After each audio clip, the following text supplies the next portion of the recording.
Guanajuato is known as Mexico's most beautiful city. We arrived here yesterday, and that is not the first thing that came to mind at all. Not because it's not beautiful, it definitely is, but as soon as you drive in, you see the landscape, the architecture. Everything here feels so different. A little bit of Europe, maybe a little bit of South America. This is a Mexico like none other I've seen. So today we're going to walk around. We're going to explore the sites. We're going to eat traditional food. I can't wait for today. But first we're going to go to my favorite place. We're heading to the market for breakfast.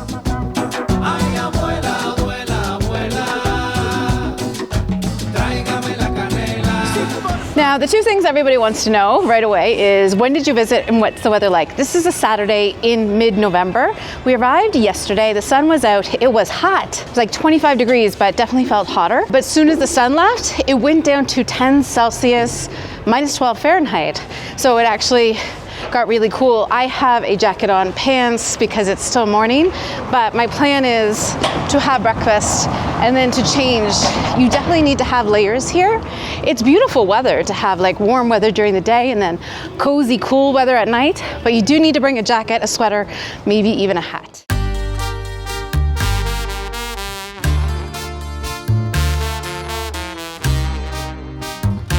So there is a very famous market in town, and it's not far from anywhere. It's right in the central, but I wanted to start the day at a more local market. This is just like a 15-minute walk, and you're in a more local neighborhood, which is great. This spot is supposed to have lots of traditional food, and it should be less crowded. And so I saw lots of people coming in with luggage, and last night too. So I think the most popular market will be pretty busy, and this one, hopefully, not so much. This market smells amazing. I was in the regular food section, but it smelled fantastic. Now, there was a lot of meat up there, a lot of seafood, but the whole place smells like flowers. Oh, wow. They make everything by hand here, she said. So all the salsas she was making by hand. Of course, they have chilaquiles because Mexicans love them, but I actually just wanted to try something else. And they've got all these different guisados, the different things that you can have. Now, people ask me why I don't go to Michelin stars or trendy restaurants, why I'm not showing more modern Mexico and other countries that I visit. And the truth is, I do go to those places sometimes if I feel like there's a strong connection to traditional food, but I also feel like you have to understand traditional food first before you really appreciate the modern take on it. Starting this off in the morning, going to the market, I feel like it's the closest thing you get to someone's home. You know, coming here, these women really welcomed me, greeted me, so kind, explained some things to me. So I just feel like you don't get that in a trendy restaurant that's been mentioned on Netflix or #1 in TripAdvisor because they're so busy just trying to turn over tables because there's a lineup of people waiting.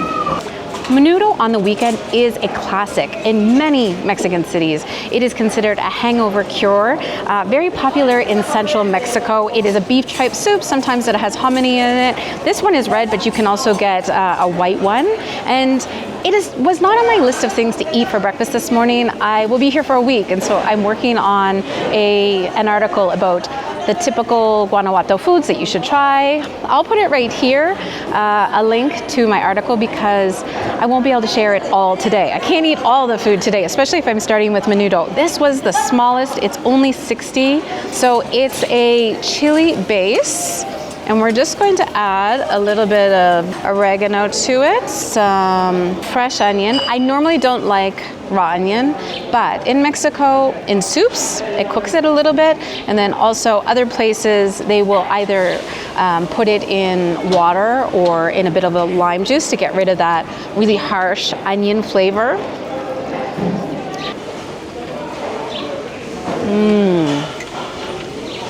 That's just good.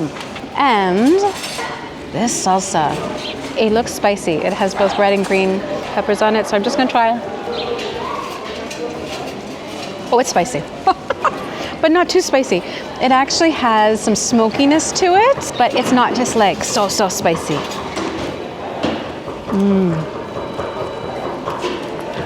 That's it. Whew. I put a little bit of too much of the spice in it, but it's still good. Perfect breakfast. It's nice and light. It's great. It's with tortillas, but it's a great way to start the day. If you had any experience with organs or tripe and it's not good, it's just because you didn't go somewhere where they know how to cook it. This is super tender, beefy, just nice and light. Doesn't taste too fatty at all. And it's really great in this cold weather. Although the weather is changing, the sun is out. I'm sure it's going to be much warmer when I leave. Ooh. Perfect way to start the day.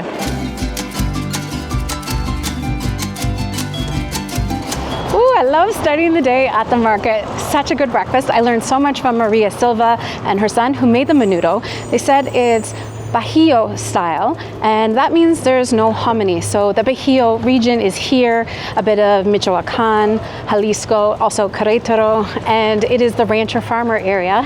And because hominy was not something readily available in the past, traditionally it doesn't have it, but also today it doesn't have it because they think it's all about the simple but flavorful broth, and then also the soft beef tripe. So they don't include it. And I have to say, they're right. That's fantastic.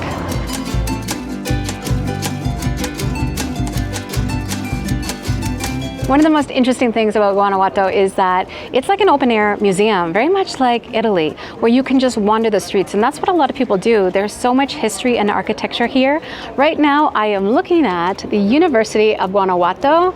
It traces its roots back to 1732 when it was a Jesuit school under a different name. Today, it is one of the largest public universities in Mexico. It is known for its scientific research, sustainability, and also dedication to justice. In fact, if I look up at the top, I see the motto, and it says, "The truth shall set you free." It's beautiful. It's all green stone, and you'll see right here there are 113 steps to the top. During the big theater festival, the Cervantina Film Festival or Theater Festival, people use that as seating, and then I've heard down here is where they have the play. And because we are in a university area, you know you're going to be able to find good food, good drinks. And so I saw a lineup of locals here yesterday afternoon, and I realized why. They have espresso-based drinks for a really good price. And I had the coffee, and Alan said he didn't even want to finish all of his. He wanted to sip and savor it because it was so good. So I hope on a Saturday it's still open. I don't think university is in session, but I would like to have a coffee.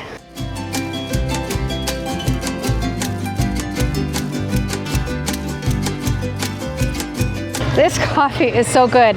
They call it excesivo, but I'm sharing it with Alan. It's enough for two of us, and it's only 27 pesos. I think probably the cheapest coffee I've had in Mexico in a long time.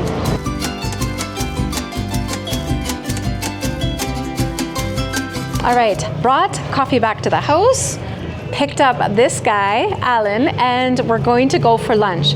But before we do that, I want to just give a little bit of background about why this city is the way it is. It looks totally different than any other. That is because the Spanish came in the mid-1500s, primarily to mine silver and a little bit of gold. And at one time, it was the biggest producer of silver in the New Spain Empire. Now, they built the city over the Guanajuato River, but during high season, it flooded all the time. In fact, to this day, because we are in a UNESCO Heritage Site, you can't change the buildings, but you can see the flood lines in different areas. Now, because we are in an area of mining, the miners use their expertise to build tunnels under the city to divert the water. Eventually, it just kept flooding and flooding, and they decided that they would build a dam. And so that dam prevented the water from coming into the city, and they changed those diversion tunnels into roads. So that's what you'll find as soon as you come into the city. They're using those tunnels to get around. And then also they added some more during the 1980s, I think, just because getting around here by car can be complicated, but going underneath is much easier. But if you're walking, which is what we're going to do right now, you can still check out those tunnels.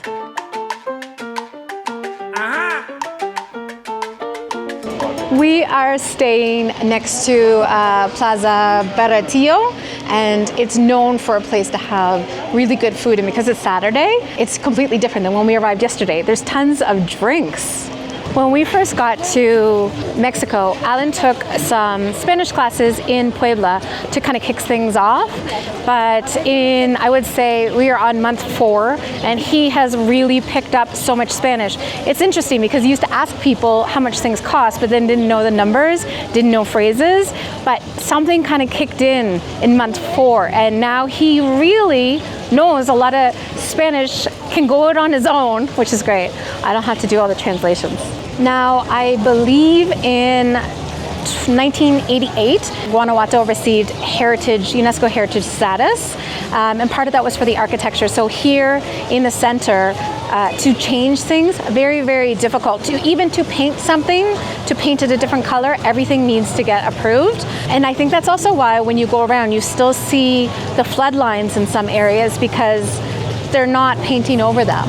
But you know what?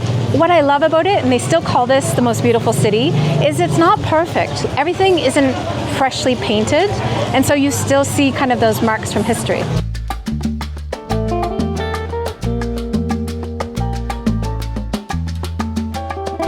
I think some of these you can walk, and most of the streets in Guanajuato are one way because, well, they're not big enough for 2 cars. So we're going to see if we walk down here where we come out. Alan is making a video for his channel with his phone. Now, I'll be honest with you, it does not smell the best down here because it's mostly cars and it looks like people store trash down here, but still, this is like nothing I've seen anywhere else. And so this was originally for a river and is now for cars. You'll notice here though, along with all of Guanajuato, the stonework, not cobblestone. It's really good for people with mobility issues.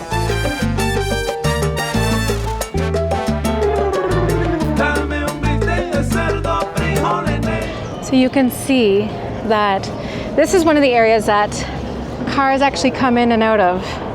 Although it looks like today, maybe because it's Saturday, the path is blocked off. And we're at a little street market.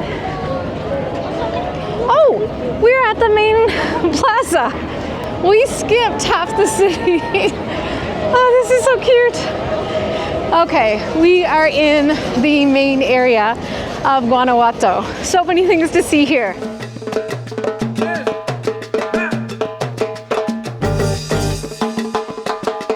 Right behind me is Teatro Juarez, and it's named after Benito Juarez, who was Mexico's first indigenous president, and he fought for the separation of church and state and the modernization of Mexico.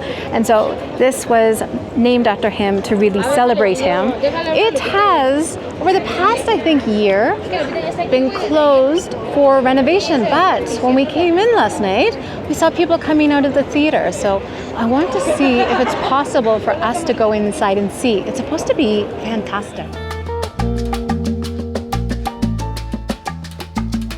All right, so we just found out that womp womp, bad news. And people came right after me to find out if we could go inside. So it was closed for restoration for a long time, and they told me that right now there are so many events happening, it's only open for events. And so unfortunately, we're just gonna have to enjoy the outside and look at the old pictures of the inside. How you can see there's a steady stream of people who are disappointed, just like me. One thing that is not closed is the main plaza, and it is so interesting. If you can see, there is actually a hedge of trees. It's a full hedge. It's actually in a triangle, and it's still very much a local place where people hang out during the day to get rid of the sun, and also at night. Let's go check out the kiosco.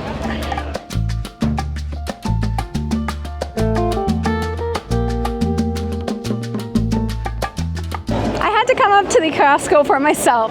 Now, this one is large. It's generally where you'll find a band playing, but here I think it might be a little bit different. We are surrounded by all of these hedges, different kinds of trees than what you'll see in other plazas in Mexico. But when we came here last night, there were so many mariachis. Like so many. Playing for people along here that are at the restaurants, but also in the streets. It seems to be really the heart of mariachis. I've seen more here than I have in a month in Guadalajara and my day in Tlaquepaque. This seems like if you don't know where to go, come to the meeting point, come to Jardin de la Union.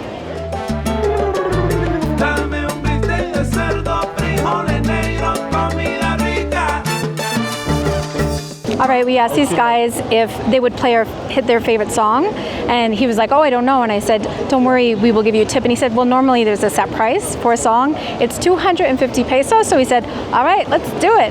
And so we thought it was just him that was going to play, but actually he's got his whole crew, which is why it's 250 pesos for a song. It's just like, let's try it. Yeah, let's try it. Let's see.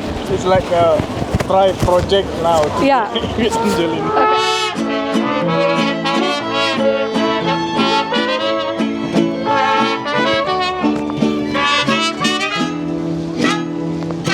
It's okay.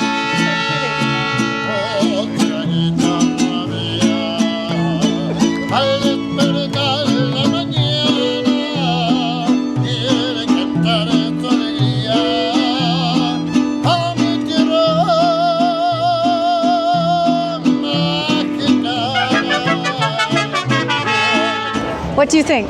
That was pretty crazy. Spectacular. Yeah, it was like being serenaded. It's yeah, we know that that's their job. Yeah. But how they present is very total. Yeah. It's very totally professional profession. Yeah. They're very talented. They do believe all in with heart. Yeah. It's very good. They actually, you know what, like I feel like they could just phone it in, but they were like so nice and we didn't know what to ask for. So they said that was a good song. And I agree. Everyone came around. They had a good time, took videos. Yeah. I forgot completely that Ellen was hungry for lunch. So we're going to head over to the market and have a little bit of a snack.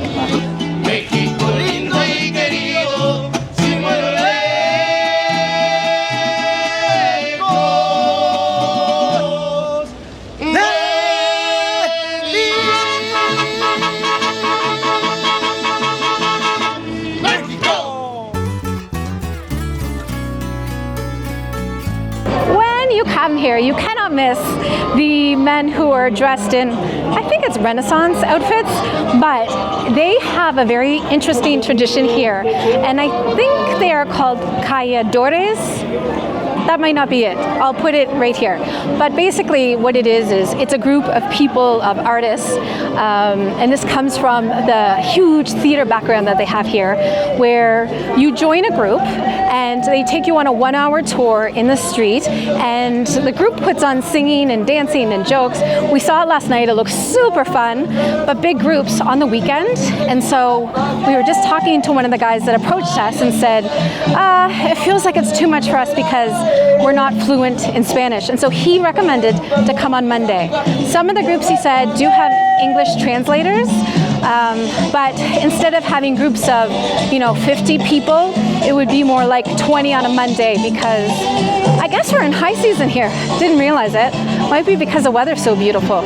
But I think we will do it on another night.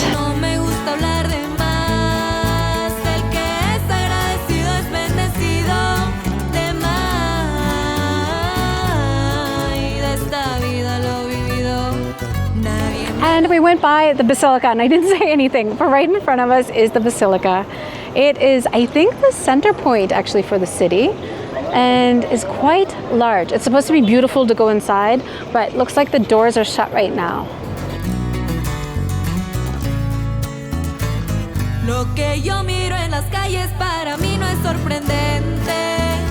All right, we made it to the market, and it is so busy.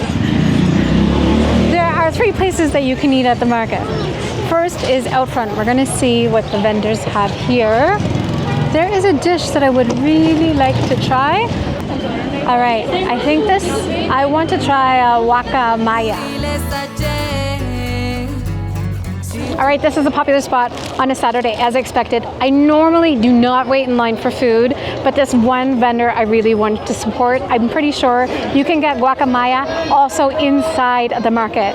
Now, guacamaya started out, they say, as just like a student dish. It has a bolillo roll that's very crusty, and they say that in the beginning, you know, the vendors just threw in whatever they had. So it's basically a roll of chicharron and salsa, and I think some onion. They also put a little bit of avocado and lime. Now you can get the special one there, which I think also has like a hard-boiled egg, but this is just supposed to be a snack.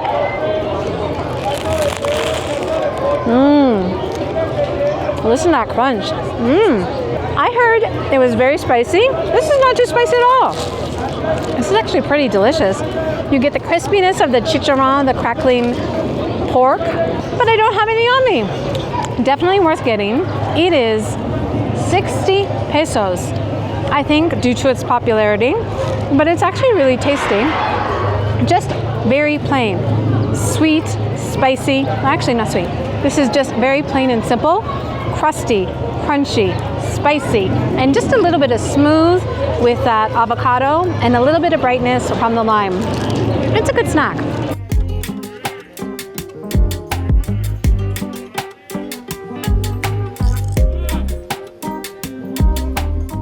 We're buying a bracelet. It is 50. It's leather. Es piel, ¿no? Piel? Piel. Oh, es tuyo. ¿Y cómo sos? Muy chido, ¿no? Ah, bonita. ¿Cómo te llamas? Naomi. ¿Y dónde está mi mamá? Ah, ahí está. ¿Cómo te llamas? Vicky. Vicky, mucho gusto. Angelina. Ah, gracias. Gracias. ¿Su hija?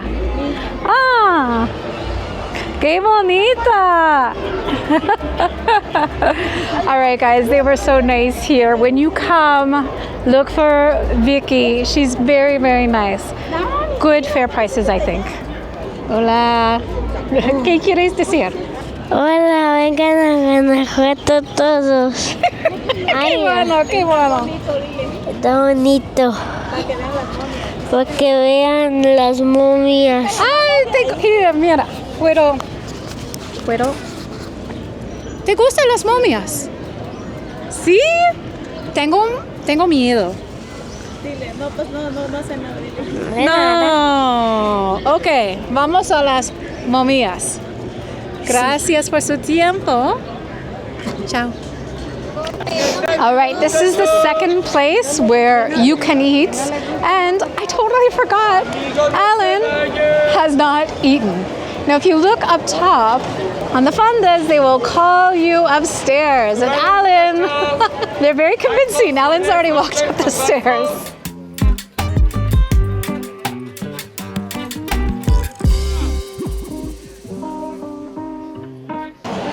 And here we are at the market, and it is gigantic for a very good reason, and I'll explain why. So first, when you come in, you've got all of the places here where you can also eat. There are a lot of traditional dishes, but in general, there's just so much space and light here that is really beautiful. Now, we did pop in here yesterday. This market is actually open pretty late, and outside the Fondas stay open even later. And here we're getting into more of the ingredients. Now, this is a gigantic place, and it is because it was actually supposed to be a train station. So it was built with the intent of being a very large train station. I guess that those train plans never happened, and then finally they decided to repurpose it into a market. When you come outside, there's even more people selling different things on a Saturday. So busy. And I'm walking all the way around because I'm trying to get to the front where you would see that it really does look like a train station. It reminds me of Union Station a little bit in Toronto. Same idea. So on the inside, you'd think, oh yeah, I guess it would be a train station, but from the outside, it definitely screams train station. All right, now if you look up, you can see this was definitely supposed to be a train station. But right here, it says that in 1910, they actually decided to turn it into the market. And that is really old, 115 years old. When you walk through here, it doesn't feel that old at all. It's very well organized, very clean. It's actually a great place to go. Usually 150 years old, you're going to expect something dingy. Now, if you're coming here, for the most part, all of the food is on the bottom, although you can see here and here, a little bit over here, there are some souvenirs. And then if we go up top, this is where most of the souvenirs are, and more clothing. And to be honest, when I first got here yesterday, I thought, oh, this is like a tourist market. I mean, there are plenty of those. It's centrally located, it's historic. There are lots of tourists, especially here right now. But yesterday we saw a lot of people working here. So a lot of people, you could see they were in uniform or coming from work. Definitely not tourists, and they were eating here. The most popular places did seem to be seafood, not surprising. And again, we're in the mountains, so you're thinking, ugh, seafood. But I think Mexico has mastered the art of getting seafood to cities directly fresh, because there are a lot of ceviche places and all of the locals were there.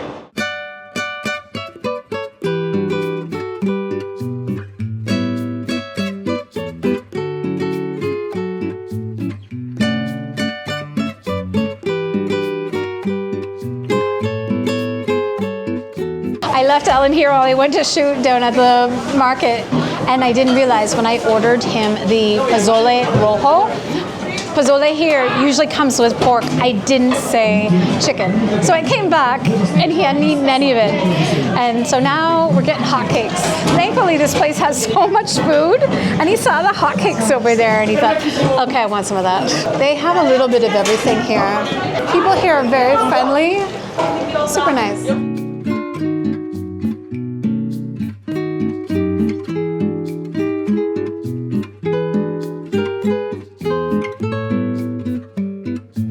One last thing I want to share with you today is the Funicular. So it is supposed to be I guess like an elevator that takes you to the top for the best view.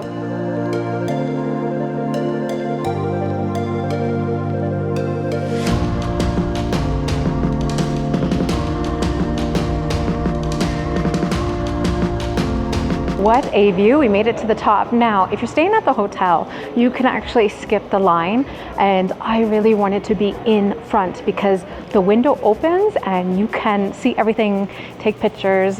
You want to be in front. But just as it was our turn, people from the hotel came up, so I said to them, can we just wait for the next one so that we can be first? And they let us. I think we had some inside intel that the people behind us did not, but that is definitely the best place to stand. What I didn't realize is the hotel that you're staying at is actually up here, so you can stay up here and get this view all the time. You don't have to fight for it in the funicular like we just did. But it's not just a funicular. We are actually going up to see one of the, I think, most iconic monuments here in the city that overlooks the city. You see it night and day. Okay. Whew. What do you think? Was that hard? Hard walk? A little bit hard. But this is the right time to go. It's 3:30 and we're just getting that golden light is starting to come.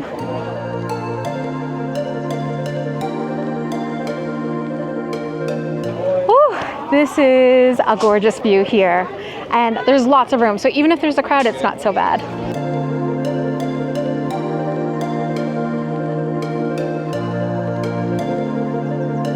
Guanajuato is so much bigger than you realize when you're in through walking it. But wow, this city, I know a lot of people go to San Miguel de Allende, but I feel like this seems so much more interesting. And the nice thing is, I was worried about flying my drone, but you clearly don't need to fly your drone. Look how great it is here.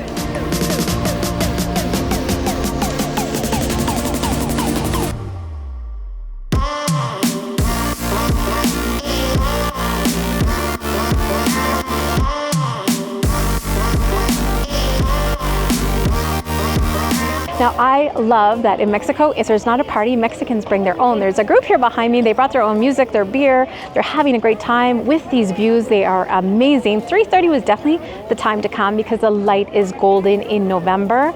Now, this is not just a great look off. It's actually the base of a monument that is so popular, important to Guanajuato, and that is of El Pipila, who was a young miner. Now in 1810, when Mexico was fighting for independence from Spain, El Pipila went down to the Alhambra with a stone on his back to fight the bullets, and he lit the doors of El Pipila on fire, which made way for the rebels. Now today he is celebrated with this monument that overlooks the city during the day and at night. It's a great place to be. So many people, I think, come here for sunset, but seriously, get here early because it's getting busy. Now we haven't been to San Miguel de Allende yet, but I have to say it will be tough to top this. Guanajuato is definitely one of the most interesting, one of the most beautiful, and like none other in Mexico. It will be sad to leave here, but next week you'll see what we think of San Miguel de Allende. And overall, Central Mexico has been so wonderful. Even if it's not as good as here, it's still going to be great. See you then.